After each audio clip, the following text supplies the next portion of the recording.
ऐसा है कि हमने कहा है कि वही हमारा भाई है, गौ माता जिसकी माई है। तो जो गाय को माँ कहेगा, माँ का सम्मान देगा, वो हमारा भाई होगा। हम ये नहीं देखेंगे कि वो किस पार्टी का है और किस जात का है। हम ये देखेंगे कि गाय को माँ मानता है कि नहीं।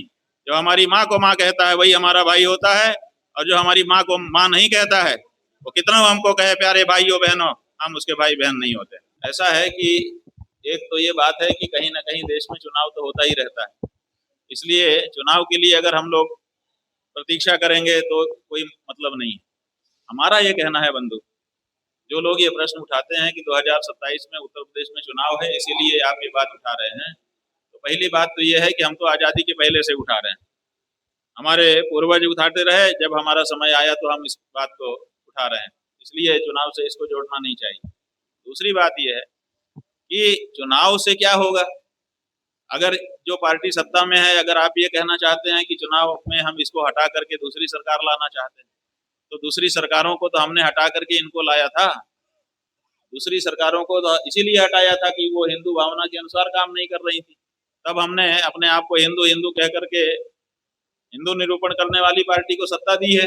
इस समय वो सत्ता डबल इंजन की चल रही है। तो अभी तो हमारे द्वारा हमारी भावनाओं को बचाने के लिए, उसकी रक्षा करने के लिए लाई गई पार्टी ही सत्ता में है, तो हमको दूसरी पार्टी की क्यों जरूरत है। हम तो इन्हीं से मांग रहे हैं कि भैया आपने कहा था हम हिंदू पार्टी हैं, गौ माता की रक्षा करेंगे, आप गौ माता की रक्षा कर दीजिए। लंबा समय हो गया, अब बर्दाश्त नहीं होता है। शुरू में आपने कहा कि हमको थोड़ा जमने दो, फिर आपने कहा अभी कर रहे हैं, अभी कर रहे हैं, अभी कर रहे हैं, ऐसे टालते चले जा रहे हो। ये गौ माता का रक्षा का प्रश्न कोई टालने वाला प्रश्न थोड़े है। हमारे हिंदुओं के घर में जब रोटी बनती है तो हम ये थोड़े सोचते हैं कि बच्चा खा ले फिर गाय को खिला दूंगा, बूढ़ा खा ले फिर गाय को खिला दूंगा, ऐसा थोड़े सोचते हैं।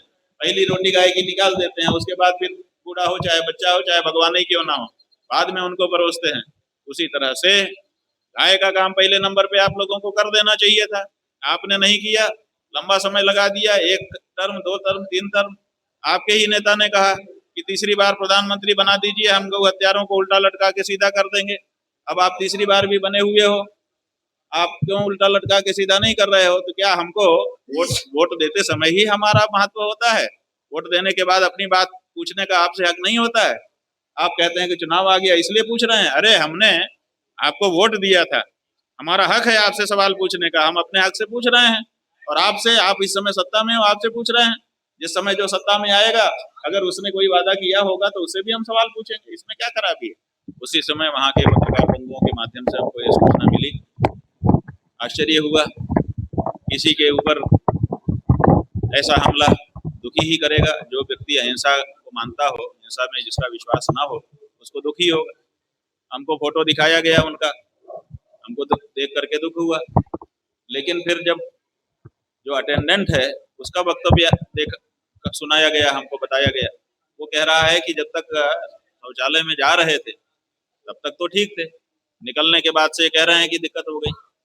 फिर उनका वक्तव्य भी बताया गया, वो कह रहे हैं कि मैंने टॉयलेट में जा करके अपनी जान बचाई, जैसा कि आप भी कह रहे हैं। इसका मतलब है कि हमला टॉयलेट में नहीं, बाहर हुआ है। तो जब बाहर किसी ने देखा ही नहीं और रेलवे में हुआ है, रेलवे जो है केवल एक जगह से दूसरी जगह ले जाने के लिए आपसे टिकट का भाड़ा नहीं लेती है, बल्कि इस अंतराल में सुरक्षा का भी जिम्मा लेती है। इसके लिए एक अलग से रेलवे पुलिस बना हुआ है, जीआरपी। तो जीआरपी स्टेशन के ऊपर भी नजर रखती है कि कहीं कोई असामाजिक व्यक्ति तो नहीं आ गया है जो हमारे यात्रियों को खतरे में डाले। और हर ट्रेन में उनके चल दस्ते होते हैं जो घूमते रहते हैं और नजर रखे रहते हैं। सीसीटीवी का भी जमाना है, वो भी रहता है। ऐसी परिस्थिति में लोग मोबाइल रखे रहते हैं। आप देखिए, सब लोग मोबाइल निकाल के रिकॉर्ड कर रहे हैं। थोड़ी सी बात होने से तुरंत मोबाइल निकाल के लोग रिकॉर्ड करना शुरू कर देते हैं। ऐसी परिस्थिति में उनके ऊपर हमला हुआ, जानलेवा हमला हुआ जैसा कि वो कह रहे हैं, उसके बाद भी किसी ने नहीं देखा, केवल उन्होंने ही देखा। इससे शंका उत्पन्न होती है। और उनका जो इतिहास रहा है अपराध का, वो भी बताता है कि आपराधिक इतिहास वाले जो लोग होते हैं वो अपने ऊपर स्वयं हमला करके अपने आप को विक्टिम के रूप में दिखाते हैं। तो इससे सिंपैथी गेन करना और साथ ही साथ सुरक्षा, जैसा कि उन्होंने पहले मांग भी की है थोड़े दिन पहले ही कि हमें सुरक्षा दी जाए, तो हो सकता है सुरक्षा प्राप्त करने के लिए, सिंपैथी गेन करने के लिए, अथवा ये जो शंखनाद यात्रा हमारी हो रही है, जिससे ध्यान भटकाने के लिए जनता का ये प्लान किया गया हो।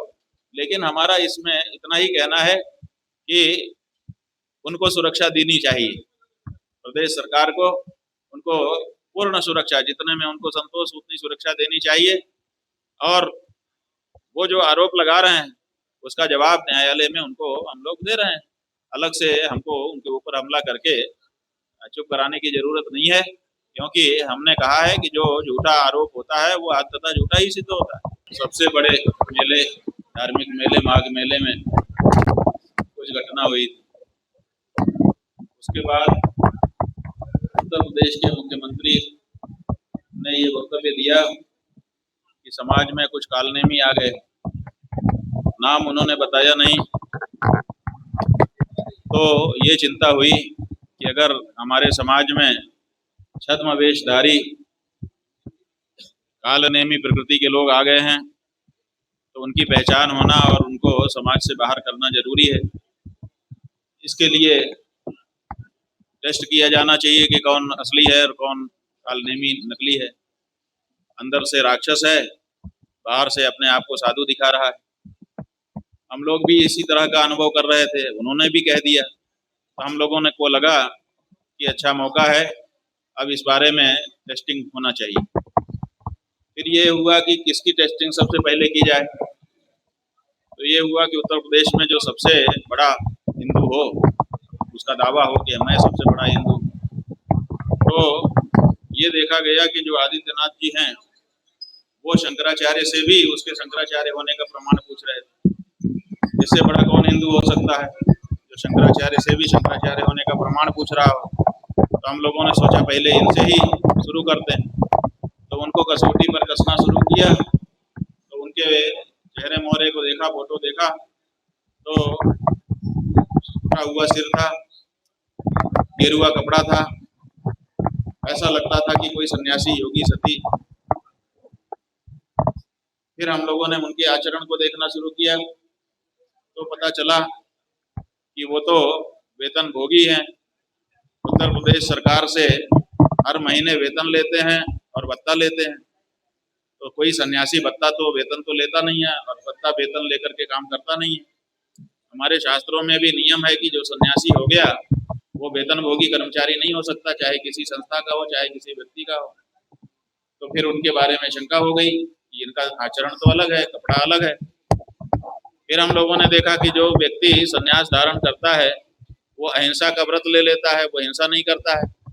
और एक मुख्यमंत्री के रूप में करोड़ों पशुओं को मार करके उनका मांस बेचने का उनका कारोबार है, एक्सपोर्ट का बहुत बड़ा उत्तर प्रदेश सरकार का।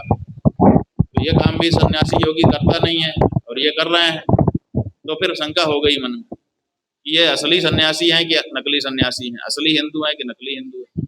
तो हम लोगों ने कहा कि आपके बारे में शंका उत्पन्न हो गई है, आप 40 दिन में इसका उत्तर दीजिए कि आप असली सन्यासी हैं कि नकली हैं, असली हिंदू हैं कि नकली हिंदू।